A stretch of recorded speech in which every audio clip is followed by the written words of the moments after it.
Yo, j'espère que tu vas bien, mon pote ou ma pote. Aujourd'hui, on va parler quelque chose de super important. On va analyser des citations et des leçons de vie de tirer des animés et des mangas. Tu verras, c'est quelque chose de très important. Et si tu le comprends vraiment, eh ben, tu vas aller très, très, très, très loin dans ta vie. Donc, let's go pour ces fameux extraits. Juste avant qu'on commence, je te rappelle que tu as un cadeau à aller chercher dans la description. C'est des armes et des outils que je te donne pour aller plus loin dans ta vie, pour conquérir tes rêves, tes ambitions, tes objectifs. Donc ne passe surtout pas à côté puisque c'est gratuit et c'est quelque chose de important. D'accord? Let's go pour la vidéo. Ah, tu n'as pas encore retenu la leçon? N'insiste pas, le résultat sera toujours le même. Tu ne peux pas me battre. C'est vrai. J'en suis conscient, je sais que je n'arriverai à rien en essayant de te vaincre par la force. Vu que nous avons recours aux mêmes techniques, ça tombe sous le sens. Sache que tu ne peux pas me forcer à partir non plus. Je fais partie de toi, nous sommes inséparables, je te connais mieux que quiconque. Dans ce cas, tu dois déjà être au courant. Comment ça? De quoi est-ce que tu parles? De ce que j'ai décidé tout à l'heure, pardi. Oh. Je ne sais rien à propos de ta fichue décision. Ne fais pas l'ignorant, ça ne prend pas. Si tu veux la jouer comme ça, cet endroit est censé révéler la sincérité de l'âme. C'est ce qu'on va voir. Je vais me concentrer sur une image et te la montrer directement.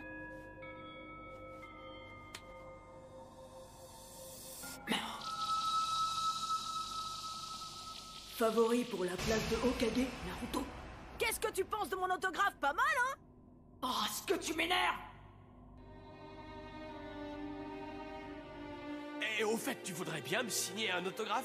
C'est pour mon fils aîné, il me parle de toi sans arrêt. Tu es son héros, tu sais. Un autographe? Oui, un autographe du grand Naruto Uzumaki, le héros de Konoha, le faiseur de miracles. Tu m'en signerais un à moi aussi? Bah quoi, tu veux pas? Non, c'est pas ça, j'ai pas l'habitude, c'est tout, alors ça me fait bizarre, et puis je n'ai pas de signature. Ce jour-là, quand ils m'ont demandé un autographe, je n'ai pas pu le faire. Pourquoi tu me montres ça? Tu crois que ta petite anecdote m'intéresse, mais c'est ridicule. Tu ne vois pas que les villageois te manipulent depuis le début? En fait, ils se fichent pas mal de toi. Ce sont les mêmes hypocrites qui nous ont menti toute notre vie. Ils ont créé leurs règles, et en fait, nous des parias, rappelle-toi!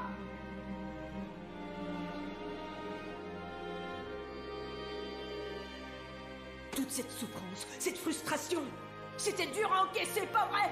Je sais tout ce que tu as enduré, je suis le seul à pouvoir te comprendre, tu ne peux pas accorder ta confiance à ces maudits villageois! C'est vrai que les gens du village comptent beaucoup pour moi. Mais il y a quelqu'un de plus important en qui je dois avoir confiance. Oh. J'ai bien réfléchi. Dorénavant, je vais essayer de croire en moi. Croire en celui en qui le village a foi. Je sais que je peux relever ce défi. Pourquoi? Après toutes ces douleurs, tout ce qu'ils nous ont fait subir. C'est le poulpe qui m'a ouvert les yeux. Quel caractère! C'est un fonceur qui ne se pose pas de questions. Il ne doute pas de lui. Il est fier de qui il est et rien ne peut l'atteindre. Alors, tu me considères comme un fardeau, hein, c'est ça? Qu'est-ce que je suis juste pour toi? Allez, dis-le-moi! C'est parce que tu étais là que j'ai pu devenir fort. C'est grâce à toi que j'en suis arrivé là. C'est ça. Si c'est vrai, qu'est-ce que je suis censé faire maintenant? Je deviens quoi, moi? C'est simple, approche, tu vas le savoir. Tu vas faire partie intégrante de moi. Ça va aller, puisque tu es déjà en moi. Merci pour tout, je n'oublierai jamais. Ne t'en fais pas, tout va bien se passer.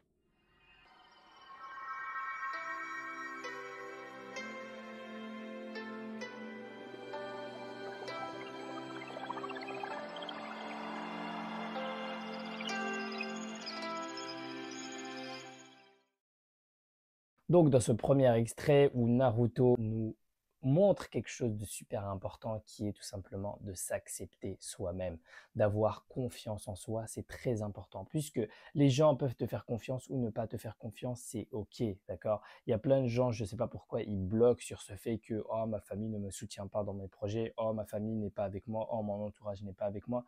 OK, c'est un fait, peut-être ça aurait été bien qu'ils soient derrière toi, OK, mais si ce n'est pas le cas, on n'a pas besoin d'eux. Vraiment, celui dont tu as le plus besoin, c'est de toi. C'est la confiance que toi-même tu te donnes en toi. Et c'est aussi le fait de est-ce que tu t'aimes vraiment ou est-ce que tu ne t'aimes pas vraiment. Même dans une relation de couple, la plupart des gens cherchent à se mettre en couple pour avoir l'amour de l'autre. Mais c'est pas comme ça qu'une vraie relation de couple marche, c'est pas comme ça que le véritable amour marche. Le véritable amour marche, d'abord, il faut que toi, tu aies confiance en toi, que tu t'aimes vraiment, que tu puisses rigoler avec toi-même, que tu puisses te sourire à toi-même, que tu puisses être fier de toi. Et pour être fier de toi, il faut que tu accomplisses des choses ambitieuses dans la vie, il faut que tu t'épanouisses, il faut que tu te vois grandir. Et à partir de là, tu vas commencer à développer une forme d'amour pour toi-même. Et là, tu es apte à te mettre en couple. Là, tu es apte à partager de l'amour aux autres parce que toi-même, tu as beaucoup d'amour pour toi-même et ensuite tu as de l'amour à donner. Et c'est comme ça qu'une vraie relation marche. Par contre, si une personne a tellement besoin d'amour et une autre personne a tellement besoin d'amour et qui se mettent ensemble, eh ben, ça ne va pas matcher parce que cette personne-là veut de l'amour, cette personne-là veut de l'amour et ils n'ont pas d'amour à donner parce que eux-mêmes, ils recherchent eux-mêmes pour eux-mêmes de l'amour.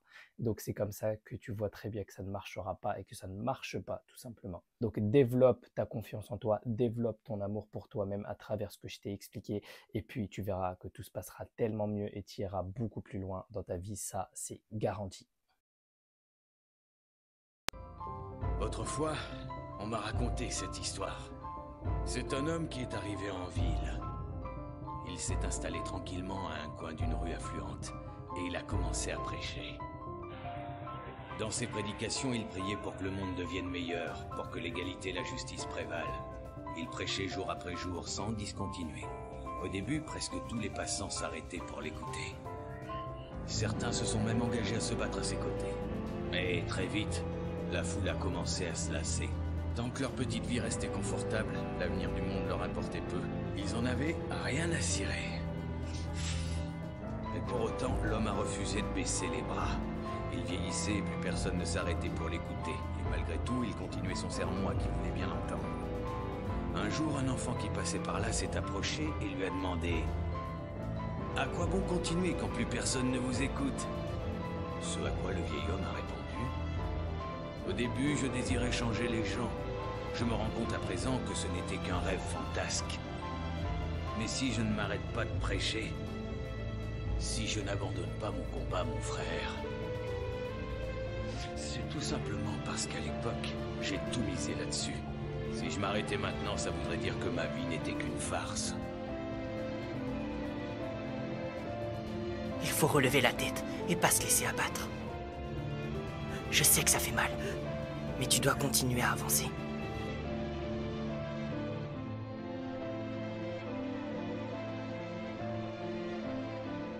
La deuxième chose dans cet extrait, c'est on peut voir que ça sert à rien de changer les autres. Il y a beaucoup moi-même, hein, je vais pas faire le mec. Moi-même, ça m'est arrivé combien de fois de vouloir changer les autres, de vouloir aider les autres. Je l'ai fait avec mes petits frères, je l'ai fait avec des gens, je l'ai fait avec des amis, etc. Mais ça ne sert à rien. Pourquoi? Tout simplement parce que tu ne peux pas changer quelqu'un qui n'a pas envie de changer.